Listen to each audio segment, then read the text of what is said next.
হ্যাঁ, ঠিকই দেখেছেন। মাত্র ৫ মিনিটের মধ্যেই আপনার হাতের অ্যান্ড্রয়েড ফোনটি দিয়ে আপনি প্রফেশনাল থাম্বনেল বানিয়ে নিতে পারবেন। যে থাম্বনেলগুলো আপনার ইউটিউব ভিউয়ার্সদের কাছে আকর্ষণীয় হয়ে উঠবে। তো কিভাবে করতে হবে, কিভাবে কি করতে হবে জানতে হলে এই ভিডিওটি পুরোটা দেখতে হবে। তো চলুন কথা না বলে শুরু করা যাক। তো প্রথমেই যে কাজটি করতে হবে সেটি হলো প্লে স্টোর বা অ্যাপ স্টোর থেকে আপনাকে একটি অ্যাপস ডাউনলোড করতে হবে। অ্যাপসটির নাম হলো ফটো রুম। তো এই অ্যাপসটি ডাউনলোড করার একটি উদ্দেশ্য, এইখানে একেবারে নিখুঁতভাবে এইচডি পিএনজি হয়ে যায়, পুরো ব্যাকগ্রাউন্ড রিমুভ হয়ে যায় এক ক্লিকে। তো এই অ্যাপসটি ডাউনলোড করার পর আপনাকে এখান থেকে গ্যালারি থেকে আপনার যে ফটোটি পিএনজি করবেন সেই ফটোটিকে সিলেক্ট করে নিতে হবে। তো দেখুন আমি একটি ফটো সিলেক্ট করে নিচ্ছি।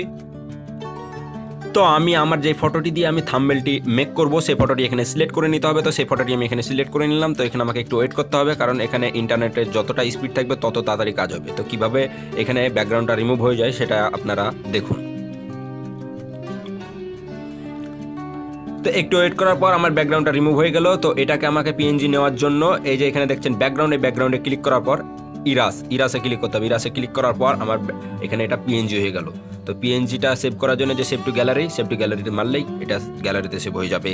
তো এবার কিভাবে আপনাকে থাম্বনেল প্রফেশনাল বানাতে হবে সেটা বানাতে গেলে যে দেখছেন পিকসার্ট বলে একটা অ্যাপস ডাউনলোড করতে হবে। এছাড়াও অন্যান্য অ্যাপসে হয়, তো আমি পিকসার্ট দিয়ে দেখাচ্ছি। তো পিকসার্ট থেকেই কিভাবে আপনি প্রফেশনাল থাম্বনেল বানাবেন, তো চলুন দেখা যাক কিভাবে বানাতে হয়। তো অ্যাপসটির মধ্যে ঢোকার পরে যে প্লাস আইকন পাবেন এখানে ক্লিক করে দিয়ে আপনি আপনার গ্যালারি থেকে আপনি যেই ফটোটি আপনার থাম্বনেলের ব্যাকগ্রাউন্ড রাখবেন সেটি সিলেক্ট করে নেবেন। তো আমি আমার থাম্বনেলের ব্যাকগ্রাউন্ডের ফটোটি আমি এখানে সিলেক্ট করে নিলাম। তো এটি সিলেক্ট করার পর এখানে টুলস অপশান পাবেন। এই টুলস অপশানে ক্লিক করে দিয়ে আপনি ওই যে ক্রপ দেখতে পাচ্ছেন ওই ক্রপে ক্লিক করে দিয়ে আপনি এটাকে থাম্বনেলে সাইজ করে নেবেন। থাম্বনেলের সাইজ হলো 16.9। তো 16.9 আমি এটা ইউটিউব থাম্বনেলের একটি সাইজ করে নিলাম। তো তারপর কি করতে হবে, আপনি এখানে একটু বেশি সময় দিলে আপনার থাম্বনেলটা একটু প্রফেশনাল হবে। তো আমার আইডিয়াতে আমি টিলস শিফট বলে যে অপশানটা দেখতে পাচ্ছেন এখানে আমি ক্লিক করে দিয়ে আমি নিচের দিকটাকে ব্যাকগ্রাউন্ডটা ব্লার রাখবো। নিচের দিকটা আমি ব্লার রাখবো আর উপর দিকটা আমি মানে পরিষ্কার রাখবো। তো নিচের দিকটা আমি ব্লার করে নেব। তো আপনারাও করে নেবেন। তো আপনারা এরকমভাবে করতে পারেন, এছাড়াও অন্যান্যভাবেও করতে পারেন। তো আপনারা এখানে যত একটু খাটবেন তত আপনারা ভালোভাবে থাম্বনেল করতে পারবেন, আমার থেকেও ভালো করতে পারবেন আশা করি। তো আমি তারপরে অ্যাড ফটোতে গিয়ে আমার যে পিএনজি ফটোটি আছে সেটি আমি এখানে সিলেক্ট করে নিয়ে চলে আসবো। তারপর এটিকে আমি একটু এদিক ওদিক করে ভালোভাবে সাইজ করে নিয়ে বসিয়ে নেব।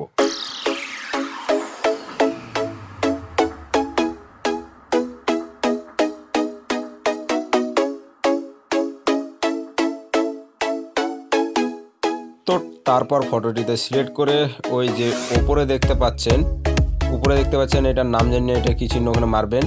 তারপর এই যে দেখতে পাচ্ছেন এই ইরাসে একবার ক্লিক করে দেবেন। ইরাসে ক্লিক করে দেওয়ার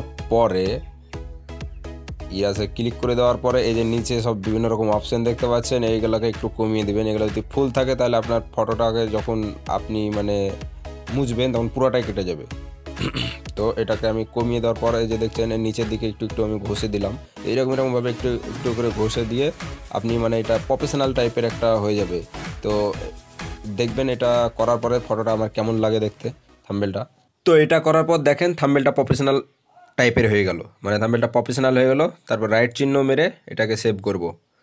তো তারপর কি করতে হবে, এবার থাম্বনেলের টাইটেল করতে হবে। তো এখানে টাইটেলে ক্লিক করে দেওয়ার পর আমি আমার এই যে আপনার যে সম্বন্ধে ভিডিওটি তো সেই রকম আপনি টাইটেল দিয়ে দেবেন। তো আমি আপনাদের এখানে দেখার জন্য আমি একটা টাইটেল দিয়েছি অবুঝ ভালোবাসা। আমি প্রথমে অবুঝ লিখব। তো অবুঝ লেখার পরে এখানে নিচে বিভিন্ন রকম কালার পেয়ে যাবেন। তো সেই কালারগুলো আপনি করে নেবেন। তো আপনার মনের মতো অ্যাডজাস্ট করে নেবেন কালারগুলো। তো তারপরে আমি লিখবো ভালোবাসা। এখানে আমি একসঙ্গে লিখতে পারতাম অবুঝ ভালোবাসা, কিন্তু আমি অবুঝ ফন্টটাকে একটু বড় রাখবো আর ভালোবাসাটাকে একটু ছোট রাখবো। তো সেখানে আপনারা বিভিন্ন রকম করতে পারেন আপনারা নিজের ইচ্ছা মতো, যেটা মানুষের চোখে ধরবে, মানুষের ভালো লাগবে দর্শকের। তো সেরকম আপনি নিজের ইচ্ছা মতো ভালোভাবে করে নিতে পারবেন। তো দেখুন আমি লিখে নিলাম অবুঝ ভালোবাসা এবং আমার কালার আমি সিলেক্ট করে নিলাম। তো আপনাদের দেখার জন্য আমি জাস্ট এরকম করলাম, একটু খাটলে এর থেকে আরও ভালো হবে। তো যেহেতু আমার ভিডিওটা বড় হয়ে যাবে তাই আমি আপনাদের দেখার জন্যই করে দিলাম। তো তারপরে দেখতে পাচ্ছেন এখানে তীর চিহ্ন তো ক্লিক করে দেওয়ার পর আমি এই থাম্বনেলটাকে সেভ করব। তো এখানে একটা অ্যাড চলে আসছে, এটাকে আমি তারপর এই যে গ্যালারি মেরে দিলে আপনার থাম্বনেলটি সেভ হয়ে যাবে। তো আমার থাম্বনেলটা সেভ হয়ে গেছে, এই যে দেখুন থাম্বনেলটা সেভ হয়ে গেছে। তো ভিডিওটি কেমন লাগলো অবশ্যই কমেন্ট করে জানাবেন এবং ভিডিওটি একটা লাইক দিয়ে দেবেন। চ্যানেল নতুন হয়ে থাকলে সাবস্ক্রাইব করে আমাদের সঙ্গে থাকবেন।